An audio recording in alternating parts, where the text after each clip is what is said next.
Welcome to the Deep Dive, the place where we distill dense research into immediate, practical knowledge. For millions of us, our pets, our dogs, our cats, their family, they're our co-pilots. They are. But that beloved co-pilot can, in an instant, turn a normal drive into a catastrophic hazard. And that's true both inside the car and, surprisingly, outside of it as well. That dual threat is exactly what we need to tackle today.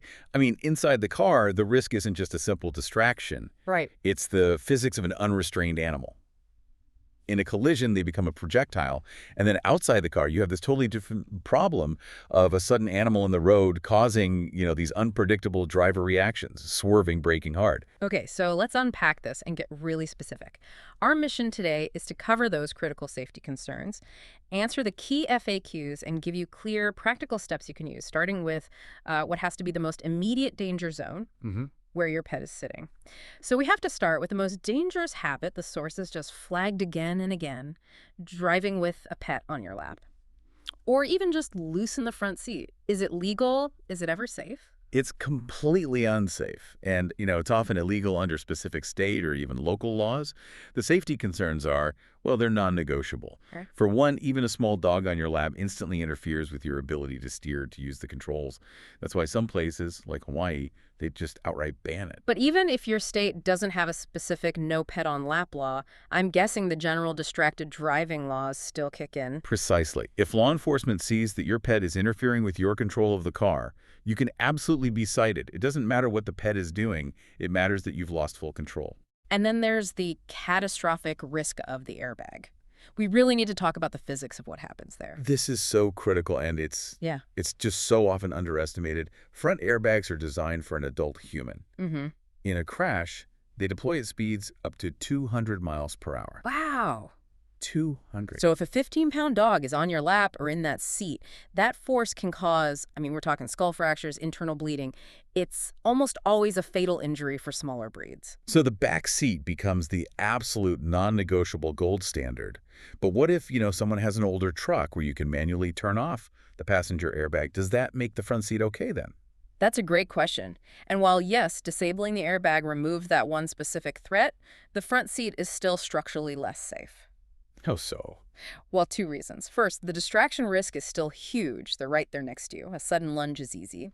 And second, in a frontal collision, the back seat is just designed to absorb impact better, minimizing those deceleration forces on a small body. So the safest place is always secured in the back, period. Always.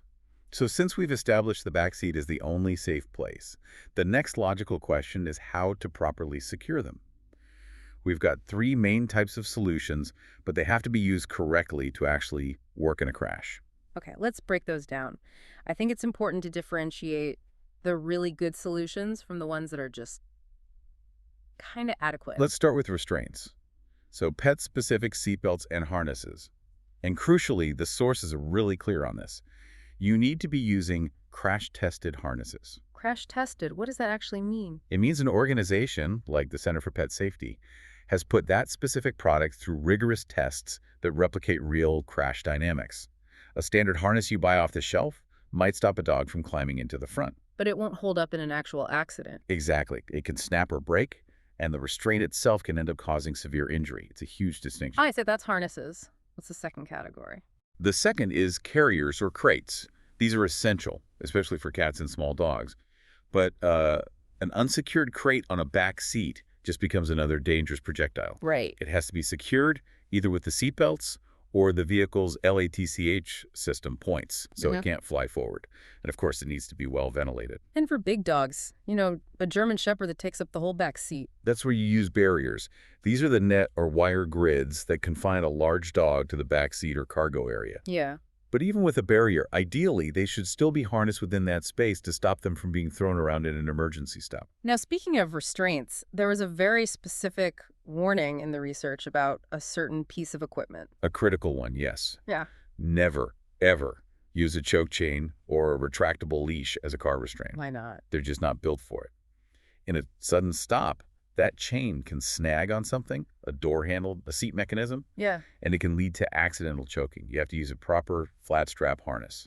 Okay, let's pivot to something we see all the time. The dog with its head out the window. It looks so joyful, but It's incredibly risky, isn't it? It really is. I mean, at highway speeds, any flying debris, a bit of sand, a small rock, even an insect, it hits with the force of a small bullet. It can cause serious eye damage or lacerations. I honestly hadn't thought about the sheer impact force. It's not a gentle breeze we're talking about. Not at 60 or 70 miles per hour, no. Yeah. And then there's the other danger, which is them falling or even jumping out if they get startled by a horn or a sharp turn. So what's the guideline? It's simple. Keep the windows closed or just open them a couple of inches for ventilation, but not enough for them to stick their head out. This is where it gets really interesting to me. It's not just about the car's safety, it's about the pet's experience. Why do some dogs get so incredibly stressed in cars? Well, we often lump it all together, but there are really two different things going on: motion sickness and anxiety. And they're not the same thing. Not at all. Motion sickness is physiological. It's a disruption of their inner ear balance, and the symptoms are physical. You'll see drooling, panting, and eventually vomiting. And the fix for that is pretty practical, right? It is. The best thing you could do is just feed them lightly, or not at all, for a few hours before a trip. An empty stomach helps a lot. Okay, but what about the dog that's physically fine, but starts shaking the second you even pick up the car keys? That's the anxiety. That is anxiety, and it's psychological. It usually comes from a lack of exposure or, the car being associated only with bad things, like a trip to the vet. So how do you combat that? You can't just force an anxious dog on a 6-hour road trip. Absolutely not. You have to use what we call gradual acclimation. Start really simple. Just sit in the parked car with the engine off. Give treats, give praise. Okay. Then do it with the engine on. Then maybe a trip just to the end of the driveway and back. You're slowly, step by step, replacing that negative association with a positive one. That definitely sounds like a long-term project. For a big trip coming up, what are the immediate things we can do to make the environment better? Pre-trip. Prep is huge. Give them a really good walk or play session beforehand to burn off that nervous energy. Bring familiar items from home, a favorite blanket or toy, and you can also look into calming aids, like pheromone diffusers or anxiety wraps. And for those really long drives, breaks are a must. Yes, you have to plan for stops every 2 to 3 hours. Let them stretch, get some water, go to the bathroom. And of course, if the anxiety is just extreme, you have to consult your vet. They can help with behavior plans or even medication if it's necessary. Let's transition now to what is statistically the single greatest and most preventable danger for pets in cars: leaving them unattended. This is so, so important. We hear about it in the summer, but the danger isn't just on 100-degree days, is it? That is the fatal misconception. On an 85-degree day, the inside of a car, even with windows cracked, can hit 102 degrees in just 10 minutes. 10 minutes, that's it. That's it. Even if it's only 70 degrees outside, the interior can reach 90 degrees in half an hour. It happens incredibly fast, and it leads to deadly heat stroke. So the rule has to be, just never leave them unattended. But in the real world, someone has to run into a store for a minute. So what should a bystander do if they see a pet in distress? Okay, so if you're a bystander and you see a pet showing clear signs of distress, like they're lethargic, they're panting uncontrollably, your first step is to call animal control or the non-emergency police line. Immediately. Immediately. Give them all the details. Make, model, license plate. They are the ones legally authorized to intervene. Now, some states have Good Samaritan laws about breaking windows, but that should be an absolute last resort. A last resort for when the animal is clearly unconscious or moments from death, and the authorities can't get there. Exactly. It's a tough call, but the official guidance is to let the authorities handle it. Thankfully, technology is starting to give us a real solution here. Let's talk about dog mode. Dog mode is a fascinating technological leap. It's mainly from electric vehicle makers like Tesla and Rivian, but we're starting to see it in other high-end cars. So how does it actually work? How does it solve the problem? It addresses both main risks, the heat, and the concerned bystander. The car's climate control system maintains whatever temperature you set, running the AC or heat as needed, even when the car is off. Okay, that handles the temperature? And then, crucially, it displays a big, bright message on the infotainment screen for anyone walking by. It will say something like, "My owner will be back soon. Don't worry, the AC is on and it's 72 degrees inside." That is brilliant. That reassurance is just priceless. Are there any downsides or things we need to be aware of? Well, the main limitation is that it obviously relies on the vehicle's battery. So you have to be mindful of your charge level. Yes. And it's important to remember, it keeps the pet physically safe, but it doesn't do anything for separation anxiety. That's still a training issue. Right. So beyond the normal passenger car, we sometimes have to think about other kinds of transport. What are the rules for safely moving a pet in, say, a travel trailer or the back of a pickup? The rules for both are all about restraint and environment.